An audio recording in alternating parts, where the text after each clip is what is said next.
guys are so sweet. I love when Matt asks me to speak, mainly because you guys are just awesome and I love hanging out with you on a Sunday evening. So my name is Christy Brink. I know many of you know me, but if you do not, I am the Women's Ministry Director here at Mount Pleasant. And once in a great blue moon, Matt asked me to speak on Sunday evenings, and I get really excited about it. So I'm glad to be here tonight. We are going to be continuing on in the Pass It On series that we've been talking about. So I know you guys talked about the importance of reputation, and I know you talked about sharing faith with family. And tonight we're going to be talking about sharing your faith with unexpected people. Now, when Matt told me what the topic is, he's like, I need you to talk about sharing your faith with unexpected people, people you normally would not talk to about Jesus. I instantaneously was like, yes, I will talk about that.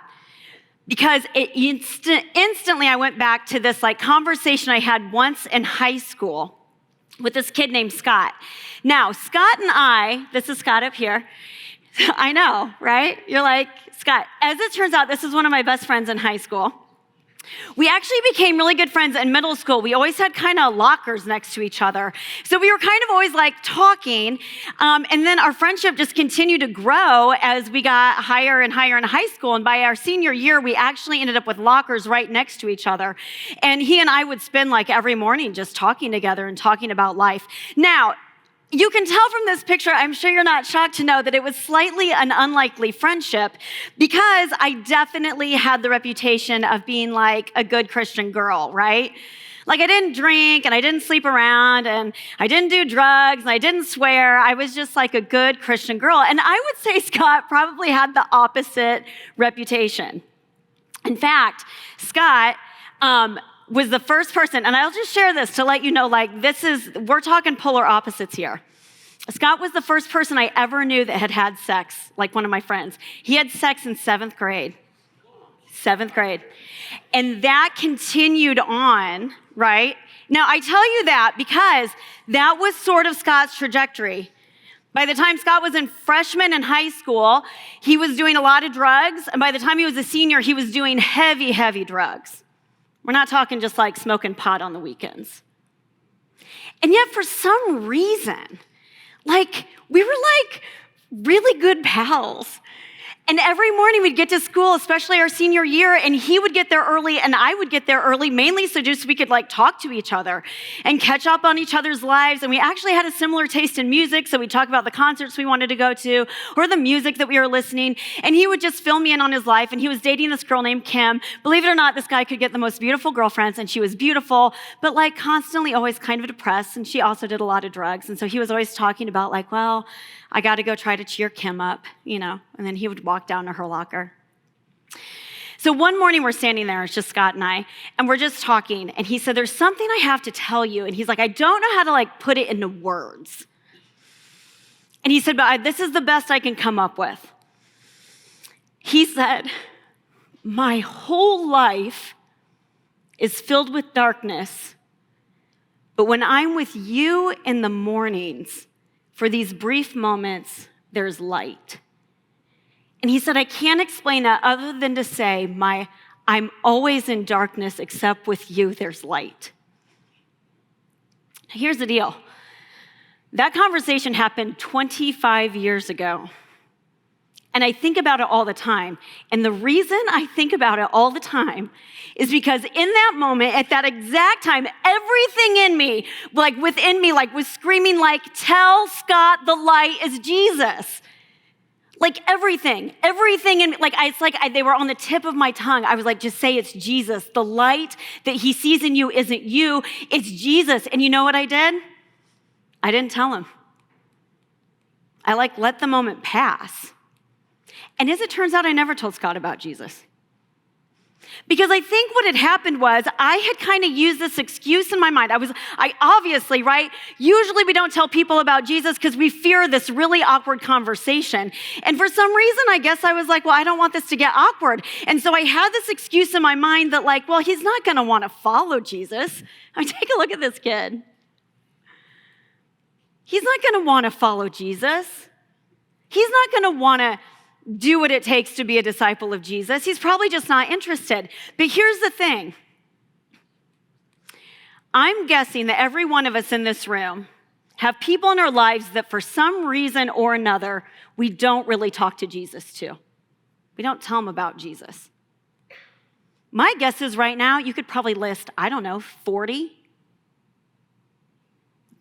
Someone that you come in contact with on a daily basis that for some reason you're like, I don't think I'm going to talk to them about Jesus.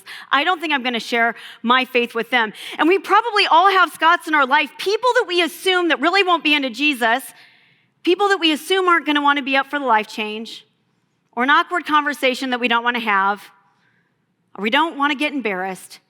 And so here's the tragedy of the whole thing. We essentially are making the decision for them whether or not they can have a life-saving relationship with Jesus Christ. Scott didn't know much about the message of Jesus Christ. I could have told him that, and then he could have decided on his own whether he was going to believe that or not believe that. But when you make the decision to not have the conversation, you're the one deciding whether he's going to have a life-saving message or life-saving relationship with Jesus Christ. Think about that. We have a life-saving message that a dark and dying world is dying for. And yet we just decide who we're going to tell and who we're not going to tell, who we're going to include and who we're not going to include. And for some reason, we think that we just don't want it to get awkward. Let me tell you, the love of Jesus is for everyone. Now, we say that, right? Like Jesus loves everybody. God loves everyone. No, he has literally died for every single solitary person, for all people, from all nations, at all times, for everyone. From that druggie that's down the hallway from you. From that really stuck-up girl that sits in your class that you absolutely can't stand. Like the person that swears or has a reputation of totally sleeping around with anybody. Jesus actually obsessively loves that person too. The thing is, he has called you as Christians to tell them about Jesus. And we frequently are just I don't think I'm going to do that. And we instantaneously decide that they're not even included or even have the opportunity to get to know who Jesus is. Now, this has been going on forever and ever, right? This isn't something new. I'm sure many of you are familiar with Peter in the Bible. He was one of the 12 disciples. He walked on water. He was one of the first people that realized Jesus had risen from the dead. He was in the inner circle. This guy knew Jesus, and this guy loved Jesus. But somewhere along the line, Jesus dies on the cross. Jesus goes up into heaven. Before he goes into heaven, he says, go share the message of, the gospel message to the entire world. But Peter got a little confused in his head or just kind of forgot or honestly probably didn't want an awkward conversation. And so he just started telling people about Jesus that were kind of just like him. Like Jewish people that spoke his language and looked like him and dressed like him. And so God sends this dream to Peter because God's up in heaven Peter, you have got it wrong. The whole entire world needs to hear about Jesus. Every single solitary person, not just good Jewish Hebrew-speaking men, everybody. So God sends this dream to Peter. Now, we're not going to do a deep dive into the dream because I'll be honest, it's really weird. There's a sheet that comes down from heaven. There's a lot of animals. Peter's in this deep sleep. There's this vision, but you can read about it in Acts 10.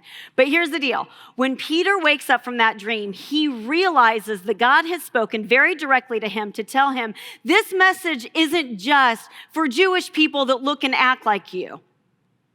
Or what we could say now is the message of Jesus is not for good Christian people that just look and act like you. Jesus told Peter that even those people in the past that you have considered sinful and unclean, I actually want you to go to them too, and I want you to tell them about the message of Jesus. Now, just as the way God always works, right? Almost instantaneously, these people approach Peter, right? And they're we want you to come with us to meet this Roman centurion. Roman soldier. Now, here's the deal. His name was Cornelius. Cornelius was known for being like a pretty good guy, but still he was like a Roman. And do you know anything about the Romans and the Jews other than the fact they like hate each other? Remember, like the Jews are completely oppressed by the Romans right now? You know how like the Romans are making their lives miserable? The Romans are taxing them, like, so they basically live in a state of total poverty. And then you have this Roman soldier that's like, I think I want to learn about Jesus. And so they come and get Peter. This Roman soldier wants to know. This is like Peter's greatest enemy of all time. This wasn't just like a buddy down the street. This was like a worst case scenario for a Jew, that they would share any type of life-saving message with a Roman soldier that's basically been oppressing them for like hundreds of years. But he goes, right? And he remembers that God had reminded him in that dream that the message of Jesus was for everybody, even those that were previously considered really sinful or really unclean. So listen to what Peter says in Acts 10, 28 and 29. It says, and he, Peter, said to them, you are all well aware that it is against our law for a Jew to associate or visit with a Gentile. A Gentile is anybody that's not a Jew, right? Like, which is like the vast majority of the world at this place, like at this point. But Gentile is a non-Jew. But God has shown me that I should not call anyone impure or unclean. So when I was sent for, I came without raising objection. So basically, he's like, listen, you're sinful. I don't like you. Previously, I considered you unclean. Previously, you were someone I absolutely, under no circumstances, wanted to associate with. But God has reminded me that actually this message is for you too. So when I was sent for, I came without raising any objection. And Peter then shares the message of Jesus with Cornelius. And in verse 34, Peter says, I now realize how true it is that God does not show favoritism, but accepts from every nation the one who fears him and does what is right. He continues to share the message of Jesus with this Roman soldier and then said, he, Jesus, commanded us to preach to the people and to testify that he is the one whom God appointed as judge of the living and the dead. All the prophets testify about him that everyone who believes in him receives forgiveness of sins through his name. Okay, that's a really wordy verse, but it's actually shockingly important, especially when it comes to our day-to-day lives. Because here's the deal. When he says he commanded us, we're the us. We're the us.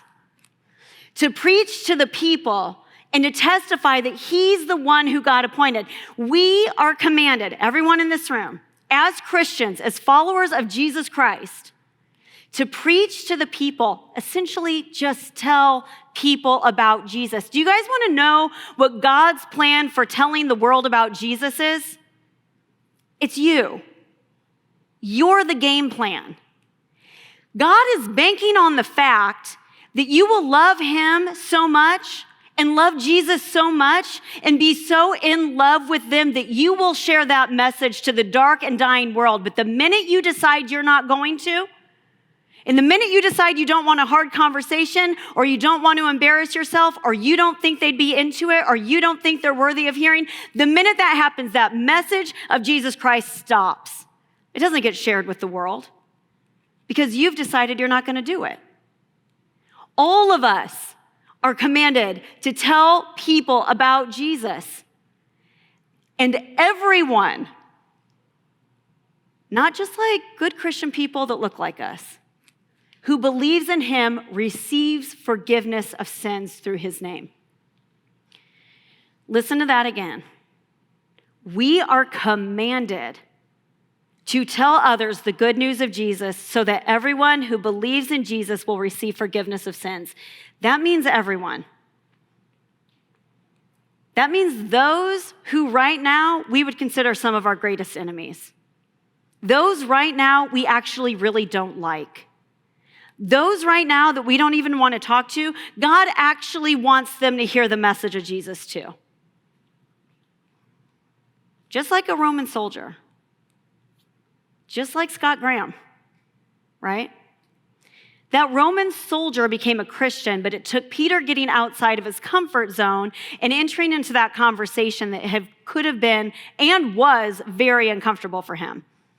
Okay, the message of Jesus is for everybody, even those who look like they are really, really, really far from the Lord and might not be interested.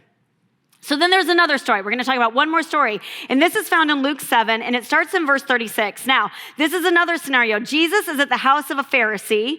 Pharisees were like the religious top dogs, holier than thou. They thought they were like so spiritually amazing, probably like many of us feel in this room. Very frequently, we're like very good Christian people. But here comes this woman in, right? And she has this expensive bottle of perfume, and she pours it on Jesus' feet, and she starts crying and wiping his feet with her hair.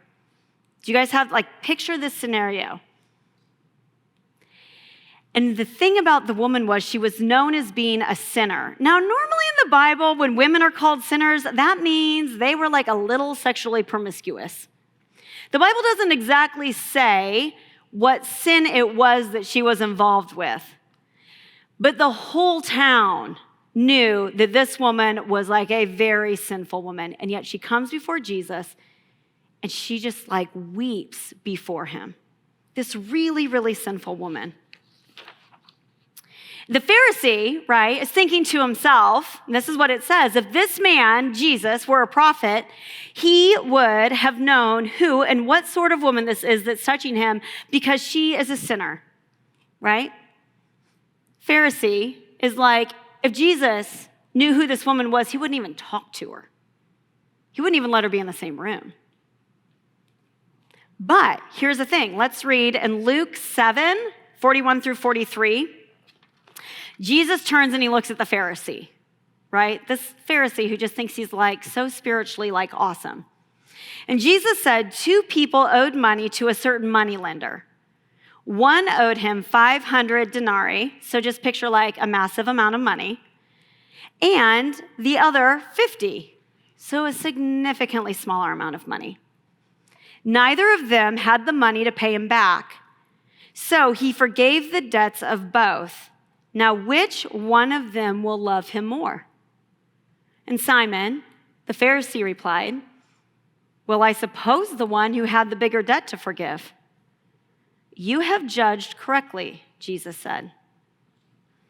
See, what Jesus was teaching that Pharisee in that story, and what sometimes we need to remember as Christians in this world today, that sometimes the most unexpected people, the people of the greatest sin, sometimes they're the ones who understand their need for Jesus the most. The interesting thing about my friend Scott is he 100% clarified exactly how he felt. He knew he was living in a life of darkness. He knew he was in a pit. He knew I wasn't. But I never reached a hand down to tell him how he could get to the light. So often these people that are in sin, and we look at them and we judge them and we think, oh, we are so much holier than them, or we are so much better than them, or they would never, ever, ever want to come to small group with me. They would never, ever want to come to church with me, and they would actually make fun of me. Sometimes they're the ones that are craving light in life. They've got the bigger debt. They're in the bigger hole. They're living in immense darkness. And for some reason, we as Christians frequently think to ourselves, I'm not sure they're really interested in living in light.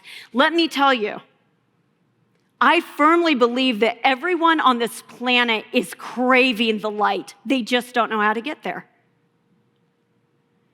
And you have the message that gets them there, and you decide who you're going to include and exclude in the message.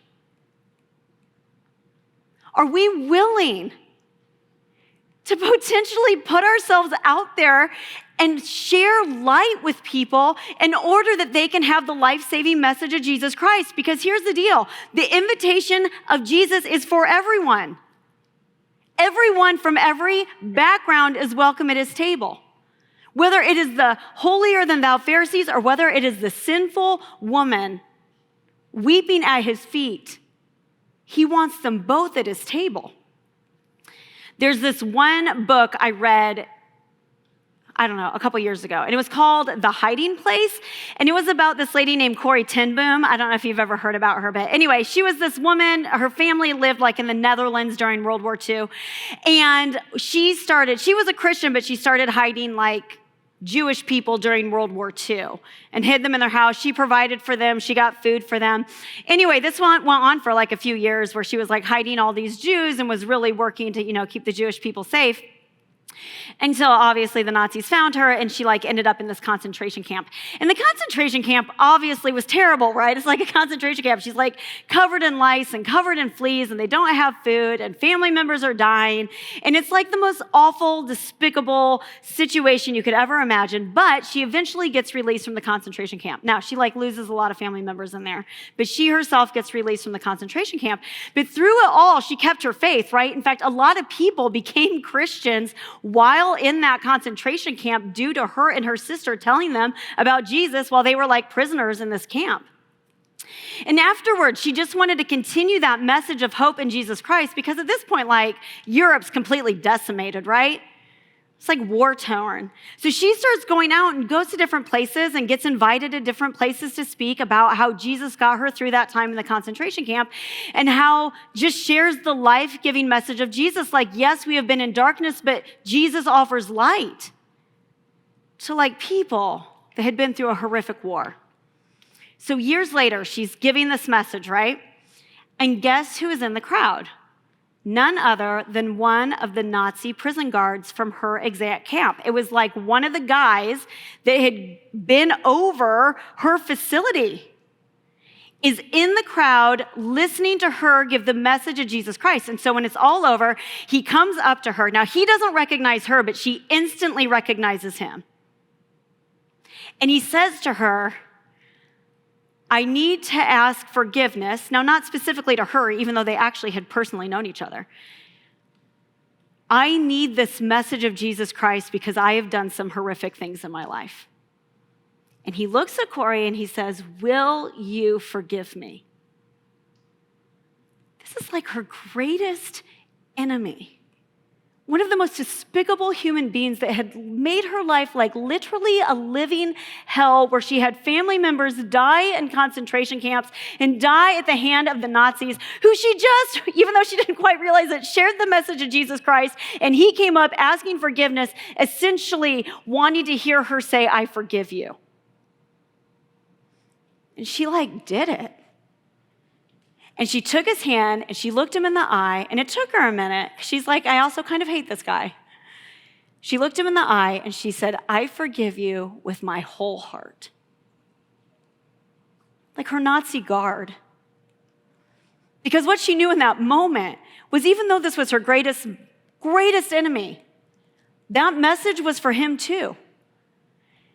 And even in all that, she was not going to be the one to exclude him from that message of Jesus Christ. Listen, we are called to extend the love and invitation of Jesus to everyone. Here's the question you have to ask yourself. Do you believe? And I mean really believe. Like, I get tired of like church talk. Like, oh yeah, I believe Jesus died on the cross for my sins. Oh yeah, I believe I have new life in Jesus. I am walking in the light. Do you believe it? Not just say it. Because if you genuinely believe that Jesus Christ has saved your life from darkness and a pit of despair, and that he has given you new life in Christ with eternity, that we can live in freedom in Jesus Christ, if we really believe that, then we have the life-saving message for everyone else to hear. Here's the weird thing we do as humans. We are very, very concerned about people's physical death. If, for instance, Scott had dropped to the ground and started having cardiac arrest, you know what I would have done? Instantaneously gotten down and started giving him CPR, right? If you saw someone in your cafeteria, maybe someone you didn't even know, start choking to death on food, don't you think you'd go over and offer the Heimlich maneuver or offer to save them? If you saw someone dying on the side of the road, do you think you would pull your car over to help them? Like, I'm kind of hoping you would all say yes to that. We really care about people's physical death. The weird thing is we are oddly indifferent on their spiritual death.